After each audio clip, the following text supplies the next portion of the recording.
Wonderful. So, hi, everybody. My name is Nancy Sanchez. I am the Community Engagement Coordinator here at TPA.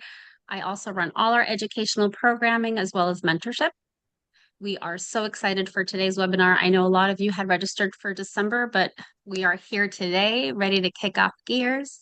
Just general rules. If you have a question, please use the Q&A box versus the chat for specific questions so that we can make sure to get to them in a timely manner. Kina also does like things lively and back and forth. So if there's just a natural flow of conversation that wants to occur in the chat, please do that. But questions in the Q&A box, just so that we can make sure to hit those and not lose them within the chat. With having said that, though, Kina, I turn it over to you, and we're so excited to learn more. Thank you. Thank you so much.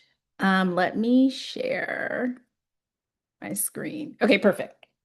So for everyone, before I dive in, if for anyone that hasn't been here for the first two sessions, I am Kina Williams Finney. I am a creative producer and strategist. I produce podcasts, Meet Me at the Highland and How I Got Here with Drina Whitfield. And then I also help support podcasters and creators through consulting. This is going to be the last of a three-part session. I'm sure Nancy has them recorded if anyone missed the first two. But I want to start with something we've all heard before, which is men lie, women lie, but the numbers don't lie, right?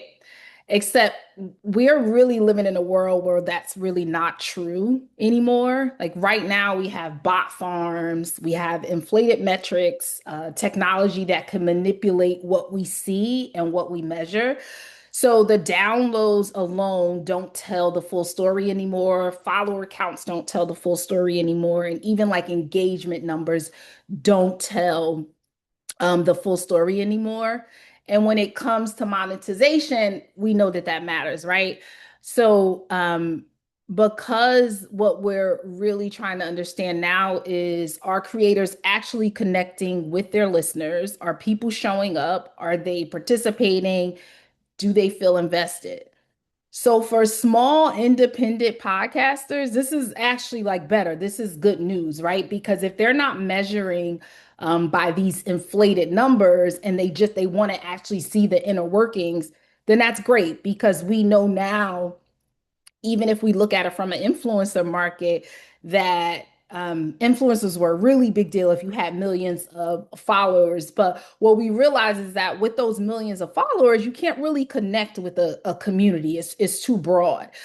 So if you even look at what's happening with brands, they're now moving towards micro influencers because we want to, brands, organizations would like to work with creators, influencers, where they have a smaller community, but it's more impactful, it's more intentional. So that's actually a good thing, for smaller creators and podcasters, because you have a smaller community, you have a lot more impact. That's where this is where you're going to thrive. So it does mean that you don't have to compete for volume. You don't need massive numbers to build something meaningful, and the strategy becomes experiences to create and the relationships you build with your audience. All right. So that's what we're going to get into today, and just talk about how that different monetization. So just so we're grounded on where we are in the series, in part one, we focused on production and video. We talked about building your podcast like an asset, not just content. And the first two sessions were really good. So if you haven't seen them, I encourage you to go back so this all makes sense. Part two, we moved into growth and loyalty and how it turned casual listeners into people who actually care about your show. And then today is part three, so monetizing responsibly. So in the final session of the three-part series, that we put together here, we're just going to talk through what those experiences can look like, how connections can turn into opportunity, and how that leads to monetization in ways that feel aligned and sustainable. I'll talk more about, I use my own case studies from the podcast that I produce. you want to make sure that you're building an asset, you're starting to build community. Now we're going to talk about how those relationships, like how they really turn into like the opportunity. I don't have like there's no real like shortcuts or hustle. When you do it, it just comes. So I want to like stay here just for like a minute because most podcasters like were taught to think about monetization through like CPMs and ads, downloads, scale. And there's nothing wrong with that, but it puts you in a position where your income depends on like volume and algorithms instead of connections. And honestly, most indie podcasts don't yet like have the volume to have like a sustainable income with that model. So what I've seen with producing shows like Meet Me at the Highland, for example, is that revenue, it really doesn't start from ads. It starts from like the relationships. When people connect with the show, they don't just listen, they show up, they download the journals, and we'll get into it all being about the experience. And that's pretty much what you're going to connect with when you're looking for partners and not sponsors. They participate in the conversations, and that's where like the sustainable monetization actually comes from. So, like, instead of asking, how do I get more downloads? The better question is like, what kind of experience am I creating for people that are already here? Right. And this matters because ads scale audience, but relationships are what gives you the options when it comes to revenue. Um, and this is very important, like what you actually own as a creator. So this is something that I really like want people to understand. You don't own the platforms, right? We don't own the platforms. We don't own the algorithms. You definitely don't own the follower account. Like, just think about all the times that these platforms have gone down. And when you think about that, when you think about like when the platforms go down and that's where your livelihood lives, it forces you to realize like what it is that you actually own.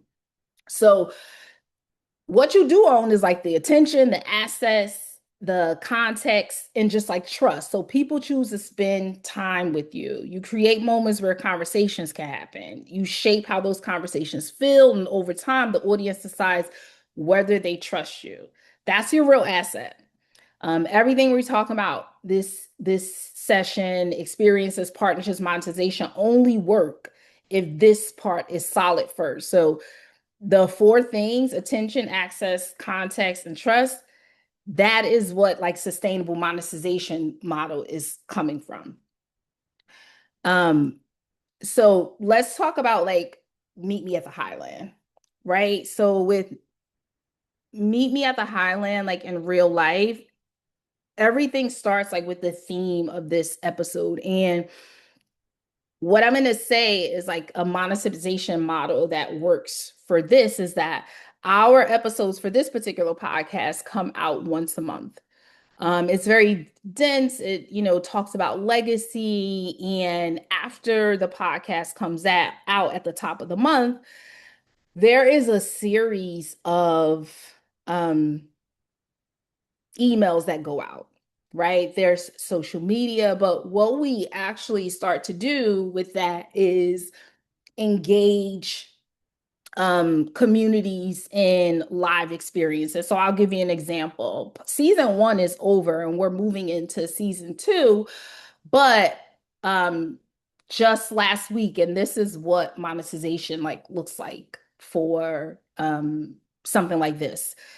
We are we have like these dinners. The dinners sometimes just are sponsored by like-minded partners, and just how we find those is the host Gabby does speaking engagements, and as she does like those speaking engagements, and this model works for this, but our sponsorship looks very intentional, as opposed to, this is not the type of podcast where in the middle of it you want to hear an ad. So I have to get very creative about how we monetize the podcast here so that it's not abrupt. And it still feels like it's aligned and it is a part of the process. So this particular one, there's like a sponsored dinner where there's listeners that come out, and we can talk with, you know, either different listeners, or if we had the person that was on the podcast episode come out and do a reflection in real time. And that's sponsored, right? And so these are the types of opportunities that you want to think of, as opposed to just having like ad sponsors. You can definitely do the, you know, like the ad sponsors, but I think it's a better, it makes the dinner series thing has worked out well. One of the other things is, right now I'm working on, as a part of the podcast, a legacy studio platform that is due to come out within the next couple of weeks. So what we're doing with that is engaging sponsors to come in and sponsor it, let's say for a small cohort of leaders, you know, executive women that can go through the platform to do legacy planning. And that's another way of monetization. But all of the monetization opportunities should come from, based on who you're targeting and what companies and organizations are also targeting them. So we'll go through, like, not just like pitching, but starting conversations. Why this works for independent creators, this is why the model works, even if your audience isn't huge. You don't need like millions of listeners to build something meaningful. You need people who feel connected to what you're creating, right? When you focus on the direct relationships instead of reach, everything shifts. And when you create intentional spaces, whether that's listening experiences like reflection moments or community rooms, people stay. So what I'm saying is, you want to create all these different branches so that when you start to engage people that in line with your content, there's not just the podcast. Like, we're gone from, this is just a podcast and then you put it on social media and now you move on to the next episode. You need to have your podcast episode as your North Star, and then start branching off from all different experiences from that. Because what that does is, whoever you're engaging with, and I like to say partners instead of sponsors, whoever you're engaging with to partner with you, you want to get them the opportunity to latch on to what they would like to latch on that feels right, right? So whether you want to have them, let's just say, because the dinner series doesn't work for everyone, right? But maybe you want to see if they can sponsor an email, right? Partner with you on an email if you're growing and you have a good email list.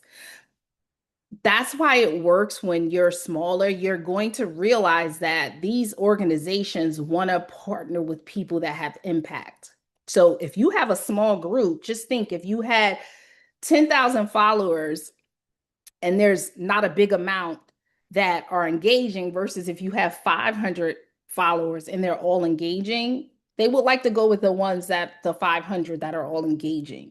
So smaller actually works better now where we are. But you don't want it doesn't just need to be an episode goes out, and now we have a social media post that goes out, and now we're moving on. You have to live in it. You have to dig deep. You need to compound on top of that, be intentional and thoughtful. And that doesn't work just on this model of podcast, because the other podcast that I do is a lot more upbeat. It's not about legacy. It's about women and their careers. The same model happens for that one. It's the same exact thing happens for that one. Those episodes come out every other week. and they are compounded with different touch points so we can see how we can partner with people thoughtfully on this type of content. One of the things that's happening within the other podcast is How I Got Here with Drina Whitfield. So we are engaging sponsors now to do a 1-day summit in March where it's going to be professional women, and we're talking to them about it's going to be a day of content um, around careers. And so now we're engaging sponsors for that. But that comes from the Meet Me at the I'm sorry, How I Got Here podcast. That's where that lives from. And so under that brand now there's How I Got Here Summit, right? So we do that. We have How I Got Here dinners. We have How I Got Here workshops that are going to start.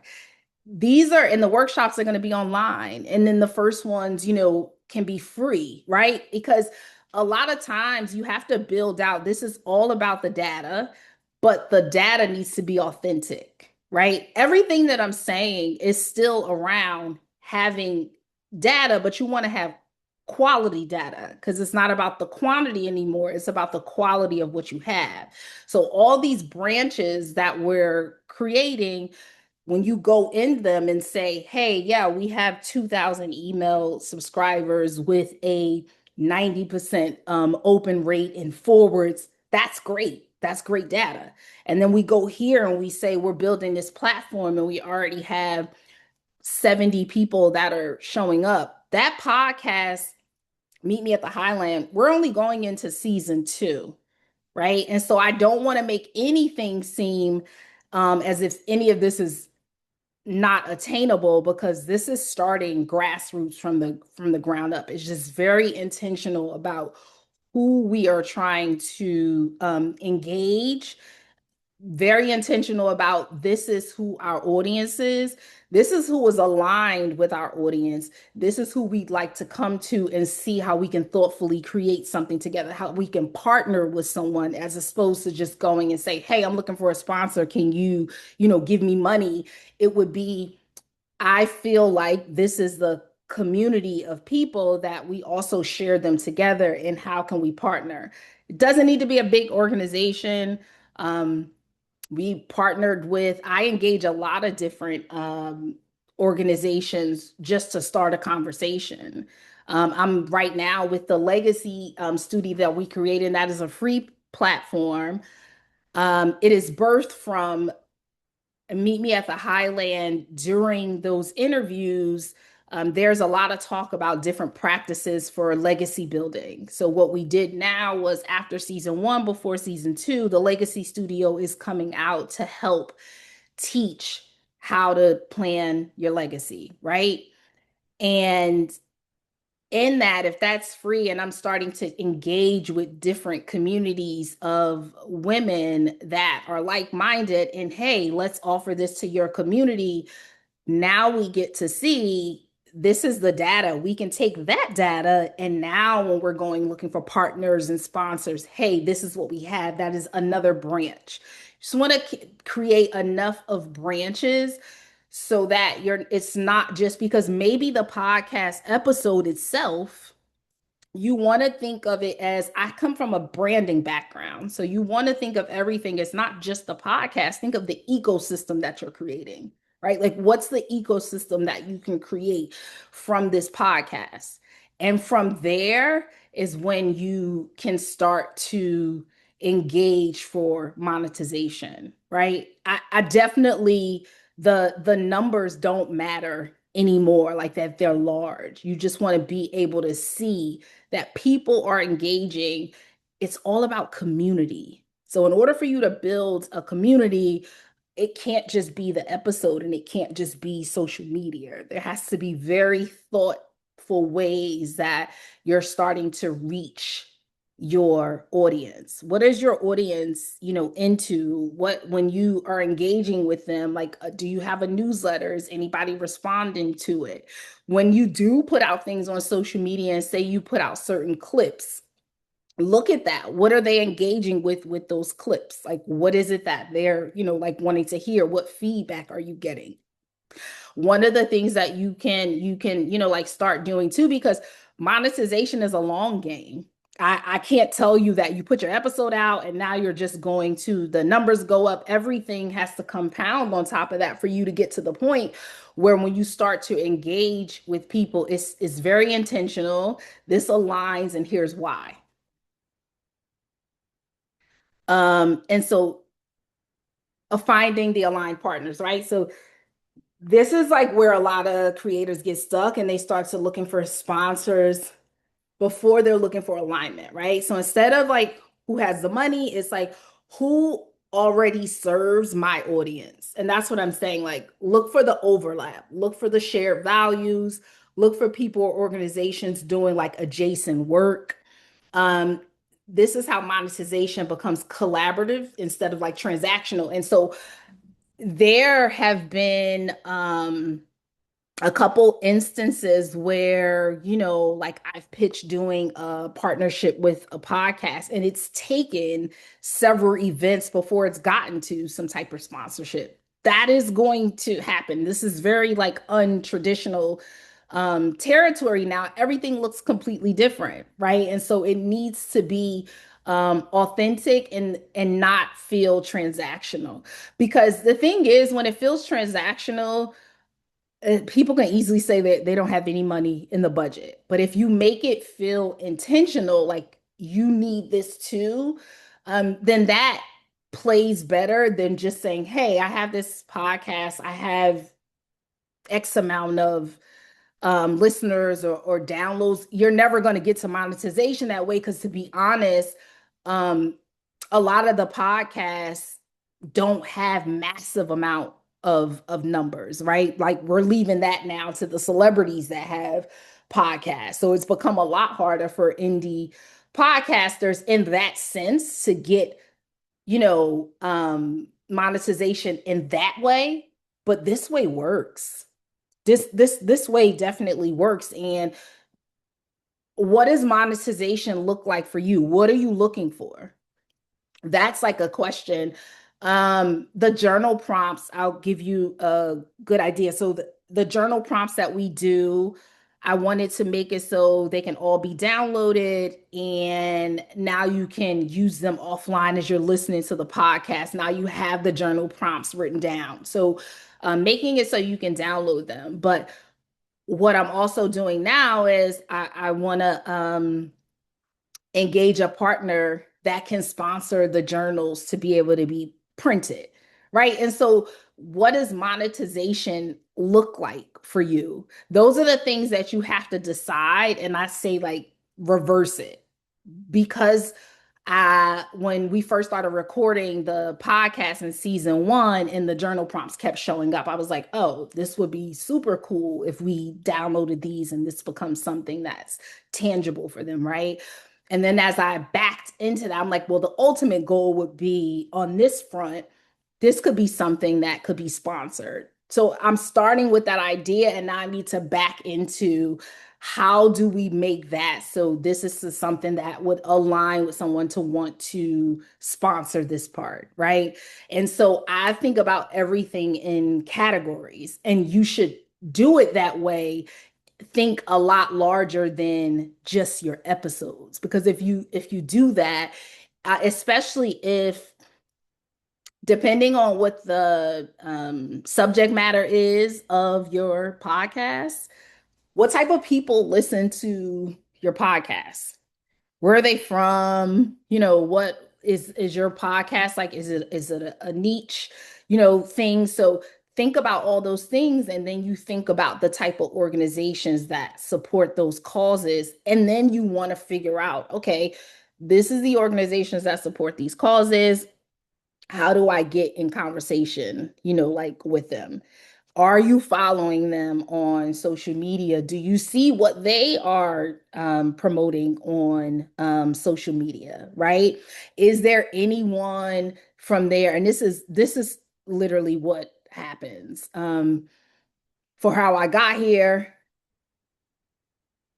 when we have someone that helps like pitch guests, sometimes it looks like if you have this organization that's aligned with what you're promoting on your podcast. Can you have someone from that organization maybe be a guest on the podcast? And if they're not a guest on the podcast, can you engage them in coffee chats, right? I'm notorious for reaching out to people on LinkedIn that I one think would be a great guest on the How I Got Here podcast, which is a completely different formula than Meet Me at the Highland, right? Like we're not pitching guests there. That's already set up. So reaching out to people on LinkedIn and making them aware and thinking that they will be a good fit. I did that. They wound up not being on the podcast, but they ended up going to be one of the sponsors for the summit that's happening in March, right? So it's very different. There's not a framework or one thing. You have to start with what it is that you're building, who you're trying to engage with, and who they are engaging with. And then you just want to go from there and say, hey, okay, so I have this podcast. This is my podcast. Um, Another thing that's really cool to do is to have your podcast and align with what the holidays are. This is another way that you can engage like your sponsors. You want to align with what the holidays are. And depending on how you record, I encourage bulk recording unless you're doing something like pop culture where this has to be like live or you're doing some type of like news updates. If you're bulk recording, you can plan around different things that are going on, right? And so if you're planning around different things that are going on, um, that's a better way to be able to engage conversations, right? If you have these different things that are going on, you have some organizations in mind. If these organizations support these different, and not just like Christmas holiday, but these national days. I know like for January, it was dry January, right? So no drinking in January. Um, let's just you stay there for a minute. Let's say that there's no drinking in January, depending if you have some content that can align with that. And then maybe if you had someone, and I'm speaking from what we actually had. So we had a founder on that produces non-alcoholic wine, right? So the founder produced non-alcoholic wine. This is no, this is dry January. We started engaging in conversations where this can be sponsored for a small event where they were donating their wine for it, and we were playing the episode during the event. These very thoughtful, very intentional, very small, probably about 20 people there. 20 people there at that event that heard about the event it was pitched for How I Got Here, had never heard about the wine and had never listened to the podcast because we make How I Got Here the brand. So that is a different way of monetization. That is what monetization starts to look like now in this era. These are about creating intentional experiences for people. Yeah, starting conversation, not, like pitches. the it doesn't need to be like, you definitely don't need, I have never sent out a polished media kit, a big pitch deck to start a conversation. Like I said, I'm like notorious for being in LinkedIn and just saying, hey, I produce this podcast, I think you'd be a great guest on it. Or, like I'd love to just talk to you about how we can align. It's very, very simple. 9 times out of 10, I've almost always gotten a response. I stopped dropping the link in there because I mean, there's so much like spam going on LinkedIn. So people sometimes start to think that you are doing something nefarious. So I don't do that. Um, And most revenue partners don't start with like a formal proposal. It's just a simple, thoughtful messages. Honestly, again, we have never gotten a sponsorship or monetized based on us sending over pitch decks. And I'd say 2 years ago, we probably used to do that and never got any feedback. These all start with like very authentic conversations, whether it just be, in person. I am very good for and I guess it's because I produce them. So I'm always, when I'm talking to somebody, I have that in the frame of mind, just like, like, oh, wow, this seems like this could be aligned. And it's never like, oh, would you want to be a sponsor? It's just, how can we talk about this being a partnership that could be something, that could be beneficial to uh,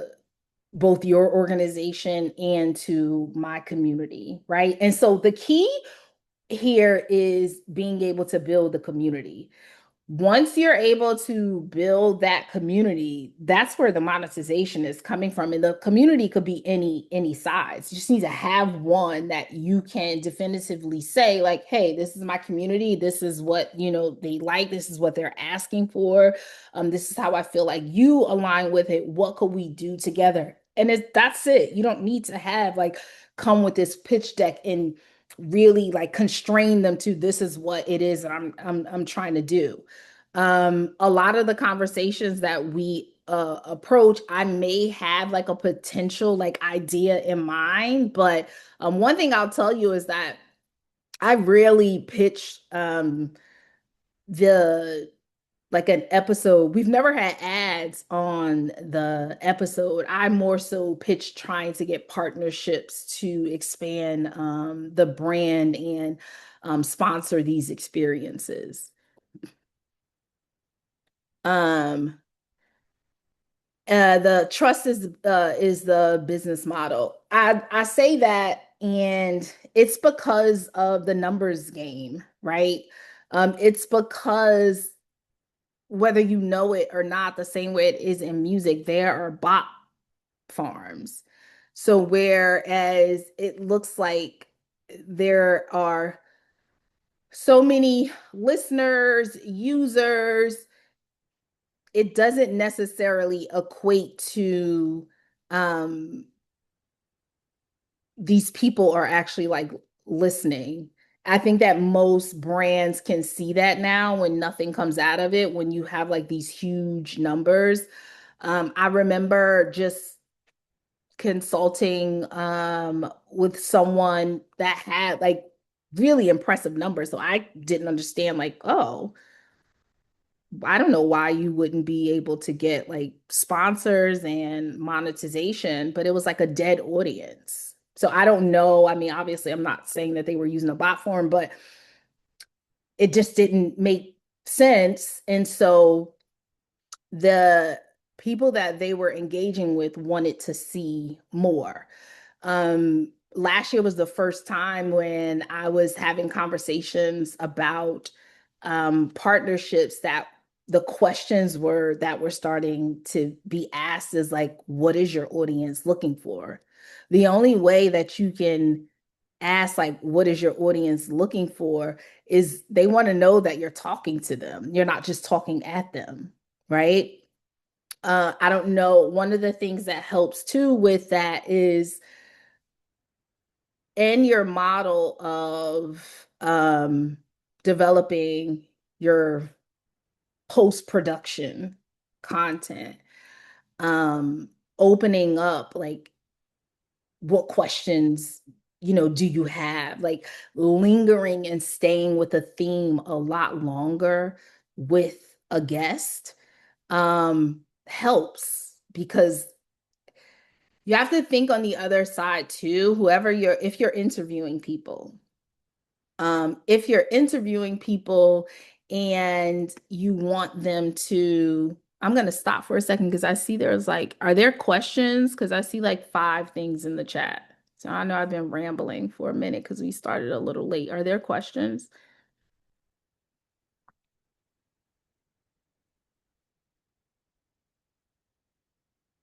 No. Tina, can you see the Q&A box? I don't think so. Let me see. Uh, oh, I see it. Okay. I see it now.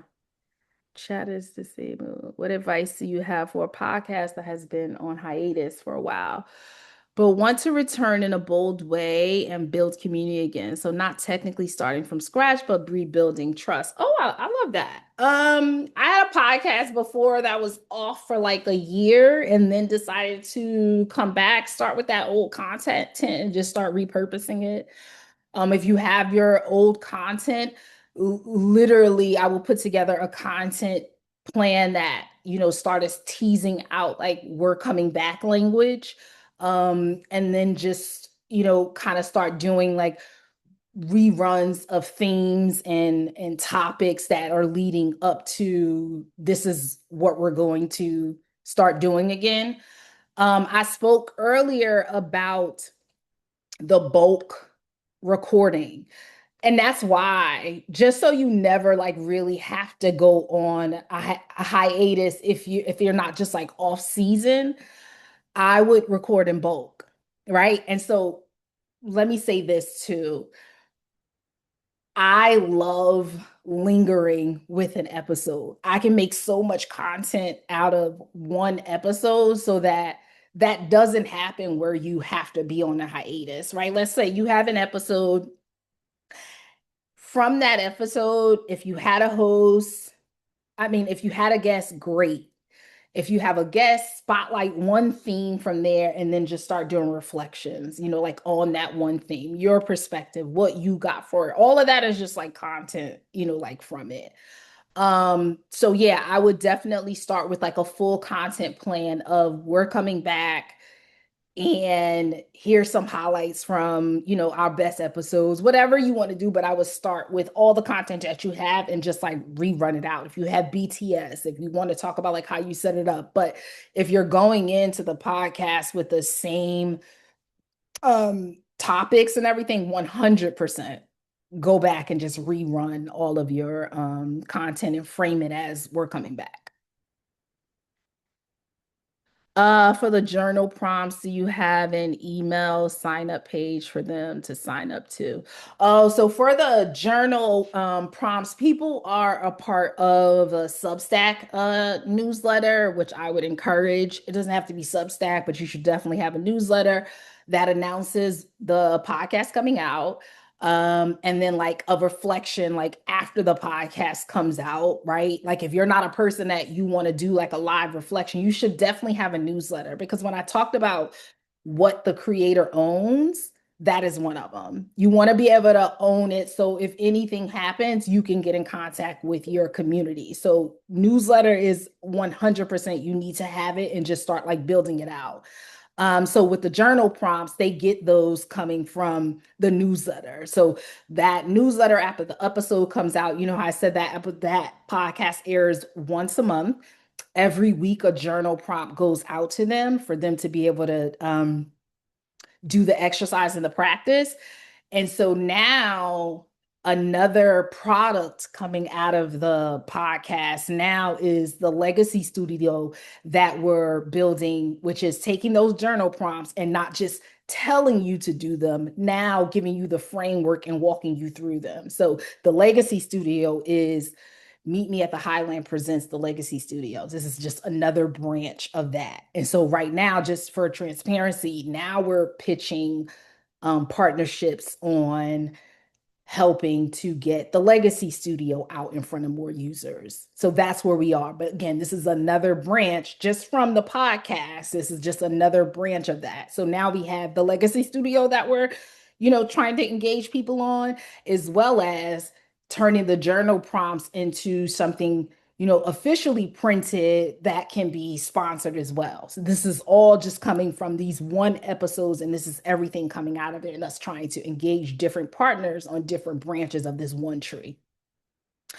Do you think you need to be an influencer, have a big social media following to build a successful? Absolutely not. I don't have none of the two podcasts that um I produce don't have a huge social media following at all. No, they don't have a huge social media following. I mean, they have the social media presence, and there's some social media posts that do well, but no, I wouldn't even say that it comes from that. It literally comes from understanding where your audience is. And it's not easy. It takes work. It definitely does. It definitely takes you being intentional and thoughtful about what it is that you're putting out and paying attention to the feedback that comes from it.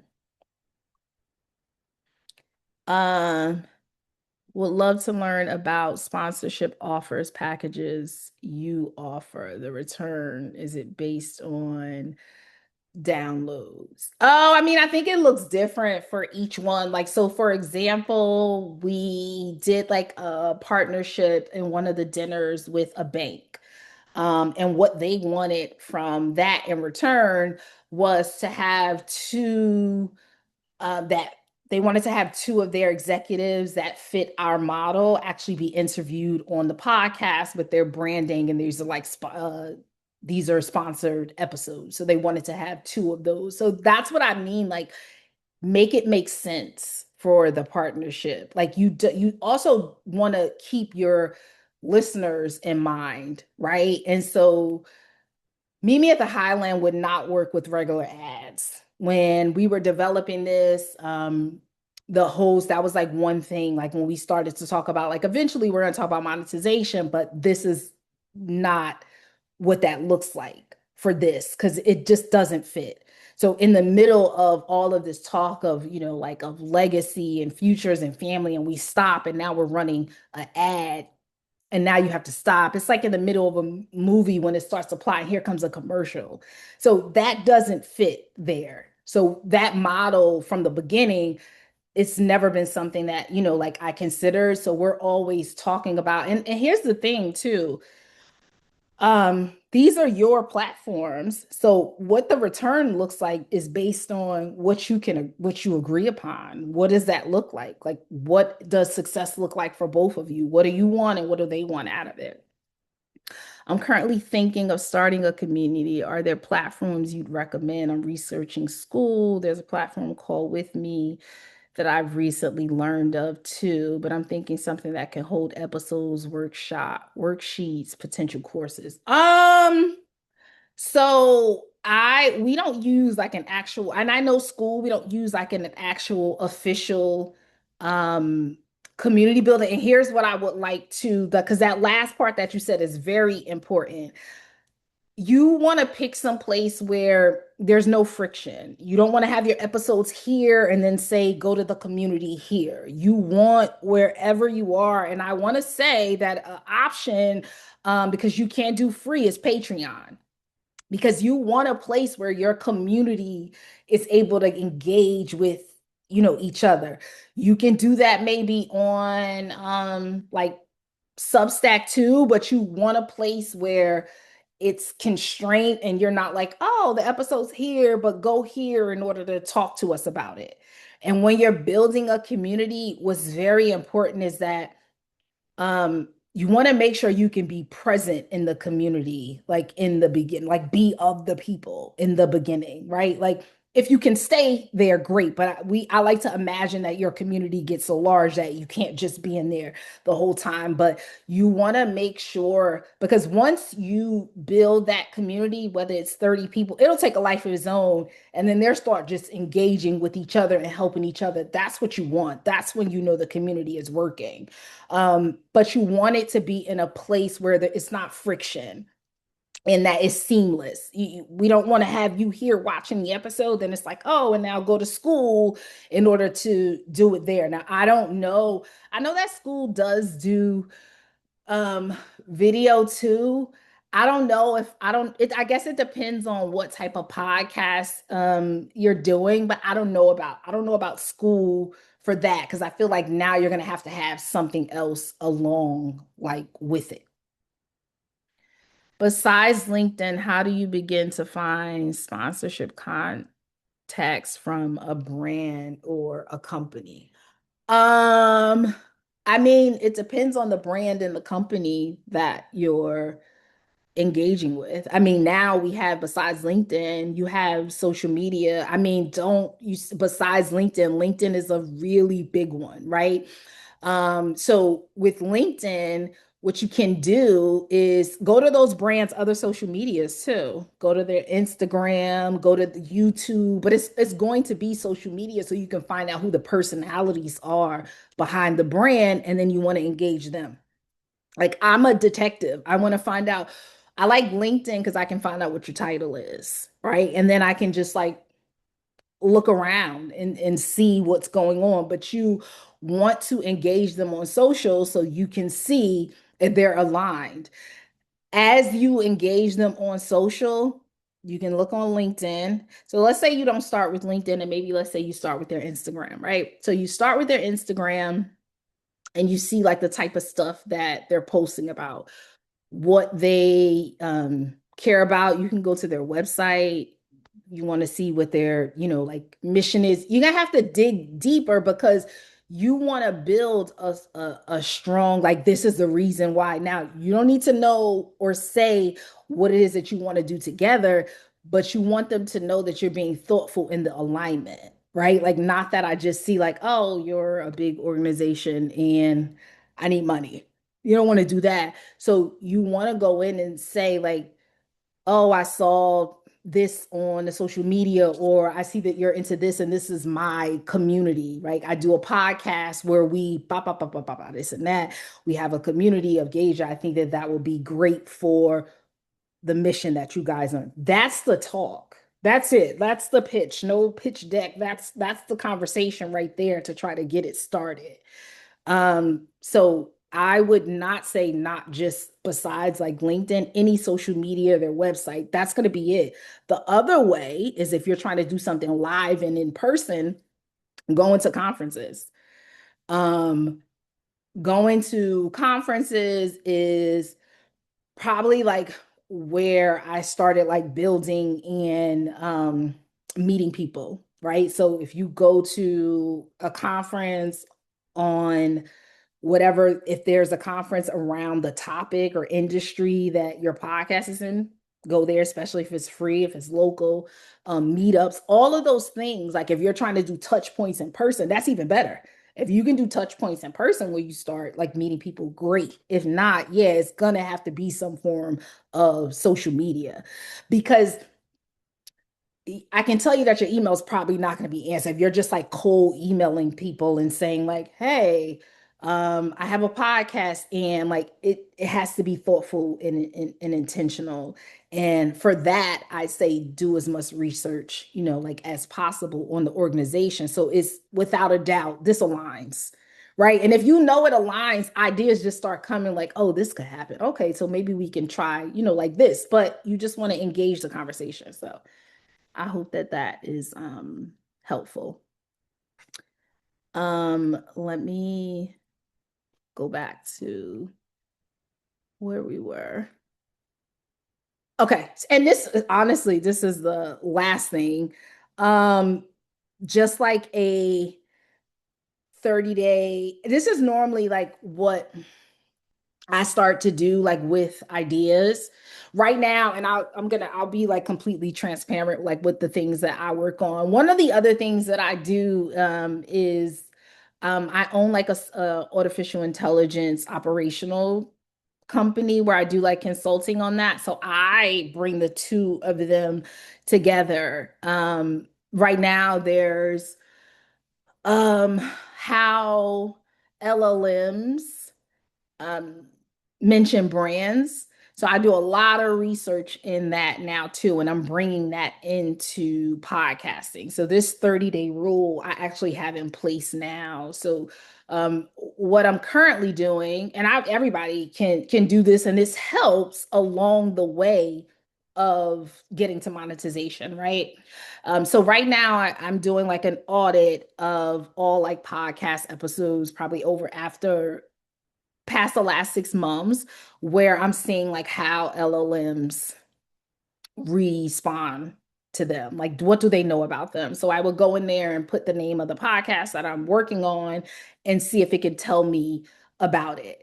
If it's aligned, great. If it's not really aligned, I have some work to do, right? Because right now I'm working on being able to train LLMs on how they see these brands that I work with. Um, you want to do that, right? Because if you do engage someone, um, and they go and Google your podcast, you want it to be aligned with what you're telling them that your mission is, or what your podcast is about. um so that's kind of what I'm working on now, and I'm using this formula just of like one particular idea. This is what I want to see present in the next 30 days for this particular podcast. Like, I want to be able to um prompt these LLMs and have them talk about this podcast. So that's my work. And so I say that for you is to pick one idea and test it small and thoughtful, right? Pick one idea, test it out.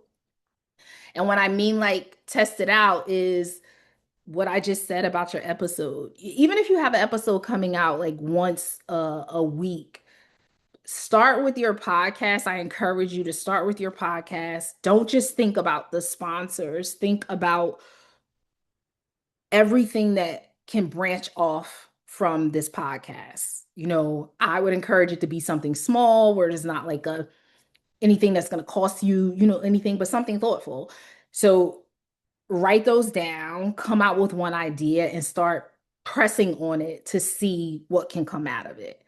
When you do that, I think that identifying brands, companies, organizations can align.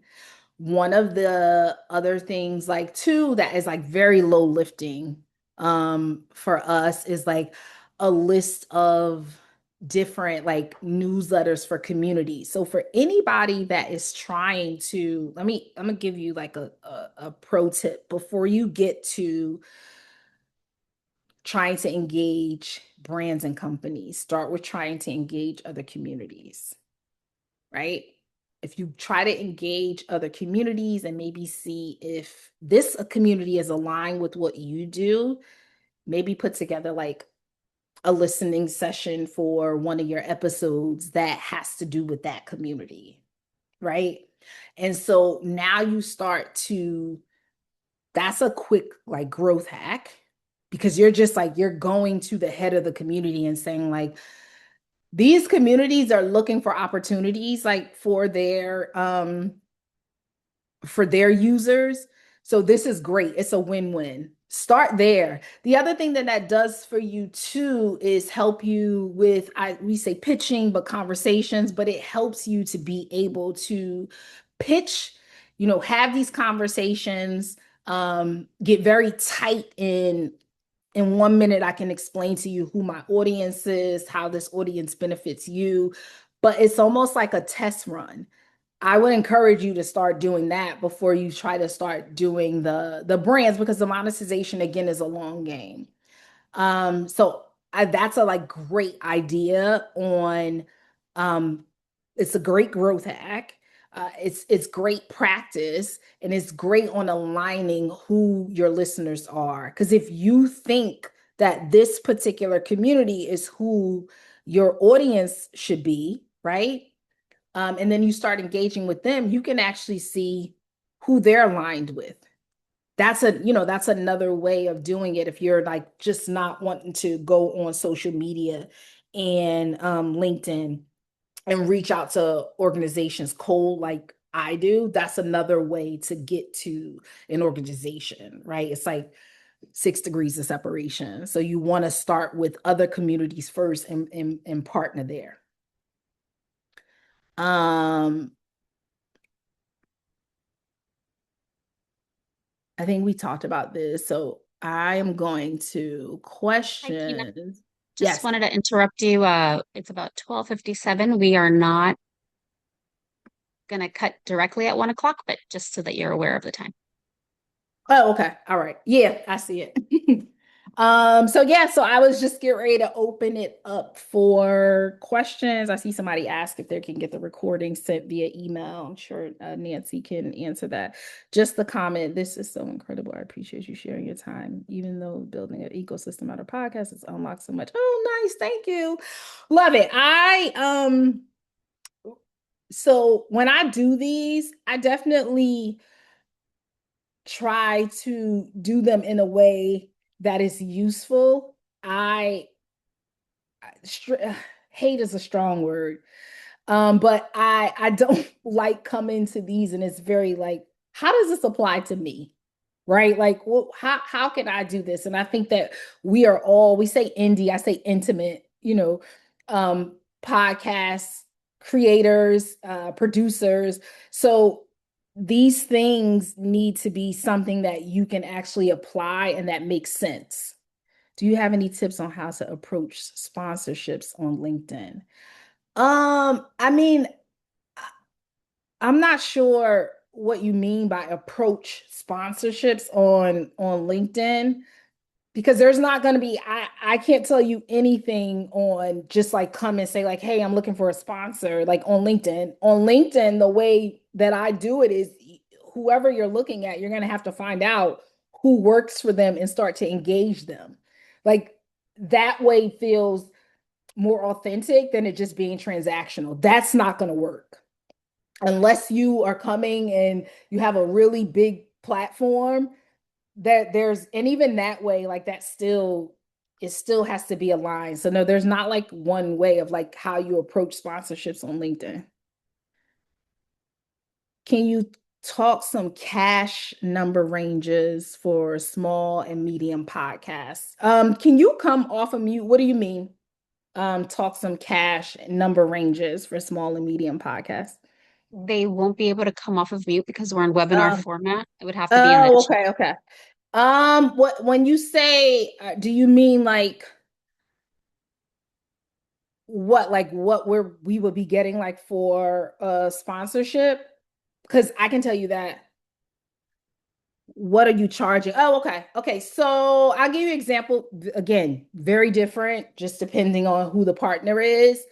Um, this is very different, but I will give you like when we did it with the bank for the dinner series. Um, that sponsorship was $10,000 for them to sponsor the dinner and for us to give them 2 episodes. Okay. And to give you hope on that, this is not a podcast that has thousands and thousands of downloads. It's not that. This is a podcast that has intention, engagement, and the How I Got Here podcast is about women in their career journey and literally how they got there. There's a lot of people that can relate to that.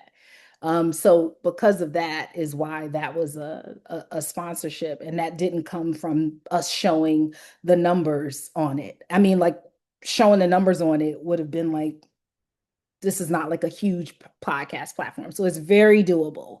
Again, it just depends on how you're actually, I hate to say pitching, but how you're pitching and having the conversation about the partnership versus uh, you need to be very intentional about your language too. Like it's sponsorships, right? Like no, let's talk about partnerships, like working together. How do we work together on this like-minded audience that we both support? That's really it. That's the difference. If you think about that, I think that also opens up doors to who you want to talk to. The money though is not, this is very different. How I got here started 4 years ago. We started like being able to monetize maybe a year and a half ago, right? Meet Me at the Highland is different. It's coming from, it's in the first, like season. First season ended, but because that content is a lot more dense, there's a lot more that we're bringing out of that. So there's a lot more opportunities. And that's why I say you want to have a lot of opportunities to engage a sponsor, a partner, just a lot of opportunities to do that outside of like, hey, this is my podcast and these are my episodes. They will engage if they feel like you've been thoughtful and intentional about what you're building here. Again, tree with a bunch of different branches. Any other questions before we close up?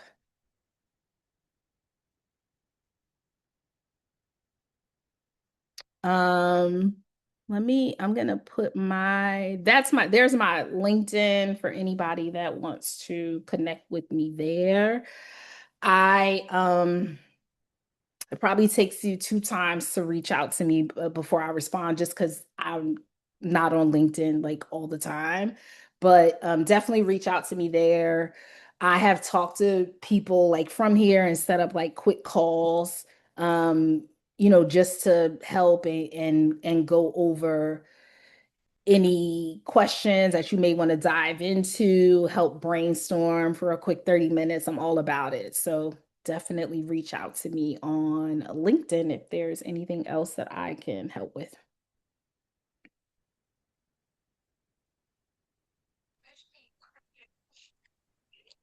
Okay. Well, thank you everybody for attending. Kina, thank you so much again for the series. And the recording will get put up in our resources on our new platform. So if you didn't see that email from TPA or aren't a part of TPA and want to join, use promo code TPA26 for 25% off. And on that platform, it'll be easy to find this under resources. All right, thanks, everybody. Thank you. Bye.